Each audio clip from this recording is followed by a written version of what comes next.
بسم اللہ الرحمن الرحیم۔ پیارے بچوں، کینٹیب پبلشر کی طرف سے آپ کو خوش آمدید۔ پیارے بچوں، کلاس 6 کی اردو کی کتاب پڑھنے کے دوران جو کتابیں آپ کے پاس ہونی چاہیے ان میں سب سے پہلے اردو کی کتاب ہونی چاہیے جو ہمارا مین ریسورس ہے۔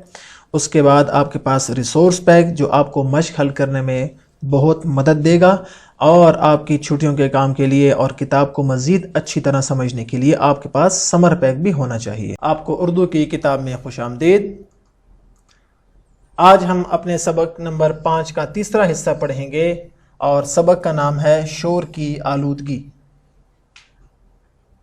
سبق کے آغاز سے پہلے آج کے حاصلات تعلم یعنی SLO کو دیکھتے ہیں۔ آج کا ہمارا SLO ہے روزمرہ اور محاورے کا مفہوم سمجھ کر عبارت پڑھ سکے۔ چلتے ہیں، سبق کا آغاز کرتے ہیں۔ اور سبق جیسے کہ پہلے آپ یہ سمجھ چکے ہیں کہ ہم شور کی آلودگی کے بارے میں پڑھ رہے ہیں، تو دیکھتے ہیں کہ آج کے سبق میں ہمیں کیا سکھایا گیا ہے۔ آج کل پاکستان میں بجلی کا فقدان ایک اہم مسئلہ ہے، اور ہم نے اس سے چھٹکارا پانے کے لیے جنریٹر کا استعمال شروع کر دیا ہے۔ جنریٹر کے چلنے سے پیدا ہونے والے شور سے نہ صرف اہل خانہ بلکہ ارد گرد رہنے والے بھی متاثر ہوتے ہیں۔ ہر وقت کا بے ہنگم شور انسانی ذہن پر اثر انداز ہوتا ہے۔ اگر ہم جنریٹر کی بجائے شمسی توانائی کو استعمال میں لائیں تو نہ صرف ہم شور سے بچ سکتے ہیں بلکہ جنریٹر کے دھوئیں سے بھی نجات مل سکتی ہے۔ اسی طرح گھروں میں اونچی آواز میں ٹیپ ریکارڈر، ٹی وی اور ریڈیو چلانے سے بھی ہم شور کی آلودگی پھیلا رہے ہوتے ہیں، اور بہت سے لوگ اس آلودگی کا شکار ہو رہے ہیں۔ مثلا اگر آپ کے گھر سے گانوں کی آواز پڑوس تک جا رہی ہو سکتا ہے کہ وہاں کوئی مریض ہو جسے خاموشی اور سکون کی ضرورت ہو، لیکن وہ اس شور کی وجہ سے آرام نہ کر پا رہا ہو، یا کوئی طالب علم ہو جسے خاموشی درکار ہو تاکہ وہ پوری توجہ سے اپنا سبق یاد کر سکے، اور آپ کے گھر سے اٹھنے والی آوازوں نے سارا ماحول آلودہ کر رکھا ہو۔ تو آپ نے سبق سنا۔ اس سبق میں ہمیں 2 چیزیں بتائی گئی ہیں۔ پہلی چیز وہ جنریٹر کا استعمال ہے، جس کے بارے میں یہ بتایا گیا کہ جب بجلی کا مسئلہ پاکستان میں آیا تو لوگوں نے بجلی کی کمی کو پورا کرنے کے لیے مختلف چیزوں کا استعمال شروع کیا۔ ان میں ایک چیز آپ کی تصویر میں موجود جنریٹر ہے، جو کہ مصنوعی بجلی پیدا کرتی ہے، اور جب بجلی کی لوڈ شیڈنگ ہوتی ہے اور جب لائٹ چلی جاتی ہے تو اس کے ذریعے سے بجلی بنا کر گھر یا کارخانے یا آفس یا اسکول کا کام چلایا جاتا ہے۔ لیکن اس کے چلانے سے ایک بڑا نقصان وہ شور کا ہونا ہے، اور شور کی آلودگی کا ہونا ہے۔ جب یہ مشین چلتی ہے، اس کے اندر موٹر چلتی ہے، تو اس سے 2 نقصان ہیں۔ ایک تو اس سے اٹھنے والا دھواں، اور دوسرا جب یہ مشین چلتی ہے اور موٹر چلتی ہے تو جس گھر میں، جس دفتر میں، جس اسکول میں یا جس فیکٹری میں یہ مشین چلتی ہے تو اس کے چلنے سے شور سے بچنا ممکن نہیں رہتا، اور آس پاس کے لوگ بھی اس کے شور سے تنگ ہوتے ہیں، اور یہ مشین شور کی آلودگی کا باعث اور سبب بن رہی ہے۔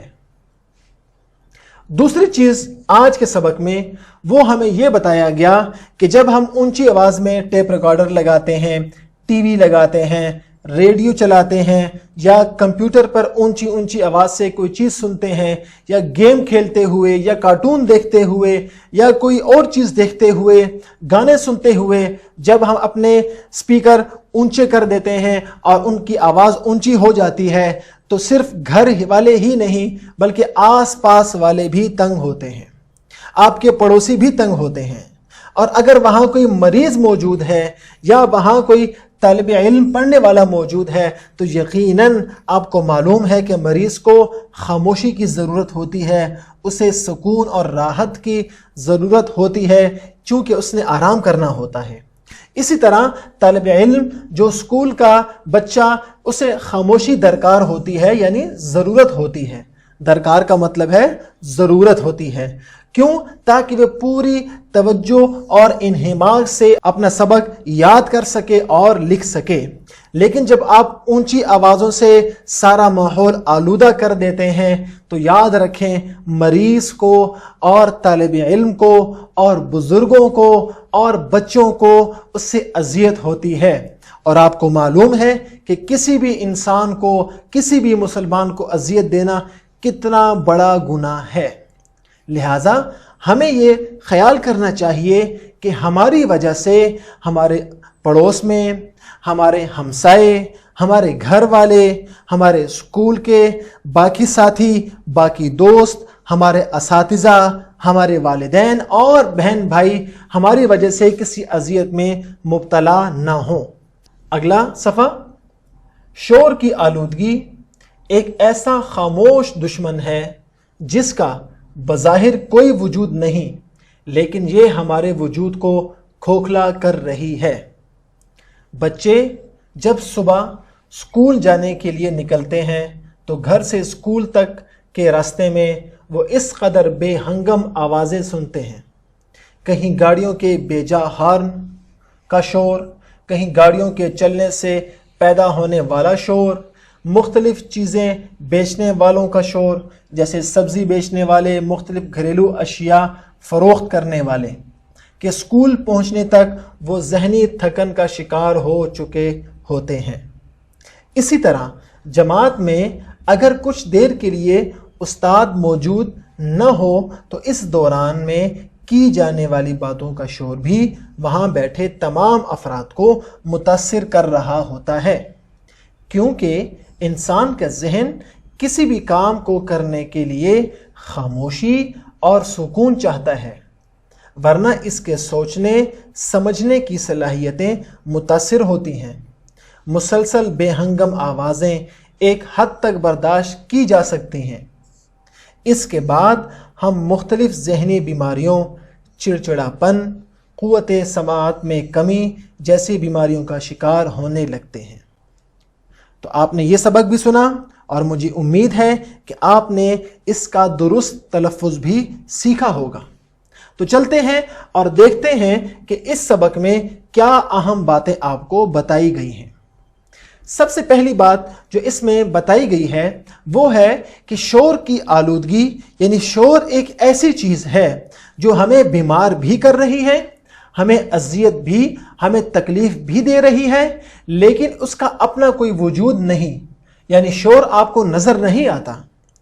اور اس کا ایک نقصان یہ ہوتا ہے کہ جب بچے صبح سویرے صاف ستھرے کپڑے پہن کر، ناشتہ کر کے، اپنا بیگ لے کے اور صاف ستھرے شوز پہن کر جب اسکول جاتے ہیں تو رستے میں جب وہ سفر کر رہے ہوتے ہیں تو رستے میں جگہ جگہ شور کی آوازیں آتی ہیں، بے ہنگم آوازیں، یعنی بے وقت اور بے جا آوازیں۔ اور وہ شور کیسا ہوتا ہے؟ کہیں گاڑیوں کے ہارن، کہیں گاڑیوں کے چلنے سے پیدا ہونے والا شور، کہیں رستے میں مختلف چیزیں بیچنے والوں کا شور، جیسے سبزی بیچنے والے یا گھریلو اشیاء یعنی گھریلو چیزیں یا گھر میں استعمال ہونے والی چیزیں فروخت کرنے والے یعنی بیچنے والوں کا شور۔ جب بچہ اتنا شور سن کر اسکول پہنچتا ہے تو وہ اسکول پہنچنے پر اور سبق کے شروع ہونے سے پہلے ہی ذہنی تھکن اور دماغی تھکاوٹ کا شکار ہو چکا ہوتا ہے۔ اسی طرح آپ نے کبھی غور کیا کہ جب آپ کی کلاس میں، آپ کی جماعت میں اگر کچھ دیر کے لیے استاد چلا جائے تو آپ خاموش بیٹھتے ہیں؟ بالکل نہیں، آپ باتیں کرتے ہیں اور اونچا اونچا ہنستے ہیں اور ایک دوسرے سے اونچی اونچی آواز میں گفتگو کرتے ہیں، اور آپ کو معلوم ہے کہ آپ کی باتوں کا یہ شور وہاں بیٹھے تمام افراد کو متاثر کر رہا ہے، ہو سکتا ہے آپ کی کلاس میں کوئی پڑھ رہا ہو، کوئی سبق یاد کر رہا ہو، کوئی ٹیسٹ یاد کر رہا ہو، کوئی امتحان کی تیاری کر رہا ہو، یا ہو سکتا ہے کہ کسی آپ کے دوست کی طبیعت خراب ہو، تو آپ کو معلوم ہے کہ آپ کے باتوں کے شور کی وجہ سے اس کو کتنی اذیت ہوتی ہے اور وہ کس تکلیف سے گزرتا ہے۔ تو ہمیں کیا چاہیے کہ ہم وہاں پر شور نہ کریں، کیونکہ شور سے انسان کا ذہن متاثر ہوتا ہے، اور انسان کو کوئی بھی کام کرنے کے لیے کیا چاہیے؟ خاموشی اور سکون، یعنی راحت چاہیے اس کو۔ اگر یہ خاموشی اور سکون نہیں ہوگا تو سوچنا بھی مشکل ہے اور سمجھنا بھی مشکل ہے، ہماری صلاحیت یعنی ہماری قوت متاثر ہوتی ہے۔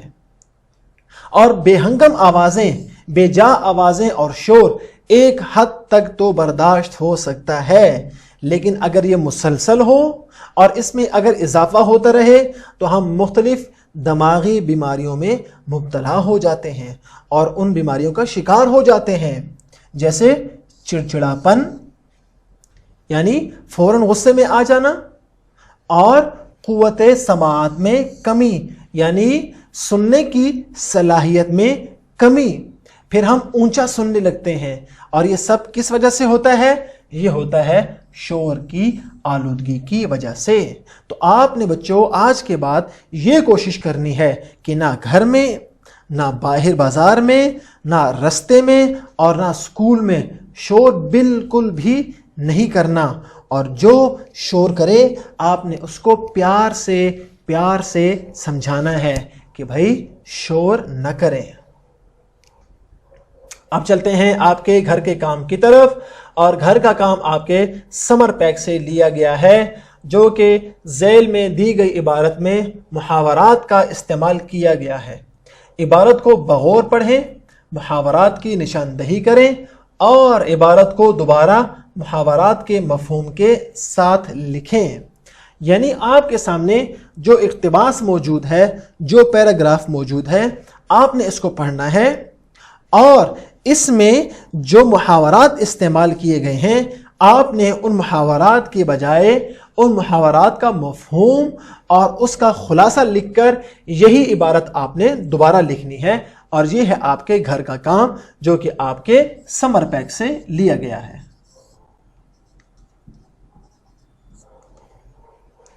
اور دوسرا گھر کا کام آپ کی کتاب سے لیا گیا ہے، وہ ہے سوال نمبر 4، یعنی درذیل الفاظ و تراکیب کے معنی لکھیں اور جملوں میں استعمال کریں۔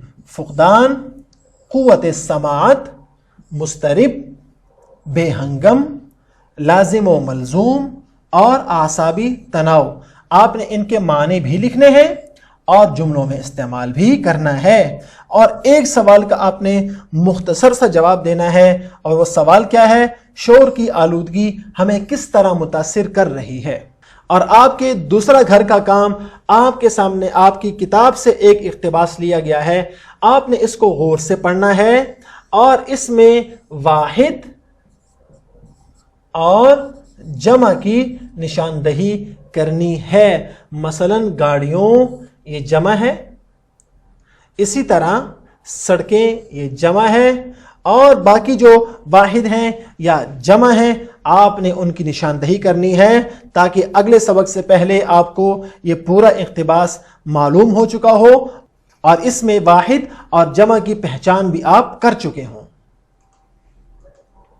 یہ تھا ہمارا آج کا سبق۔ امید ہے آپ نے سبق غور سے سنا ہوگا اور آپ آئندہ شور بھی نہیں کریں گے اور گھر کا کام آپ ضرور کریں گے۔ اگلے سبق میں پھر ملاقات ہوگی۔ اللہ حافظ۔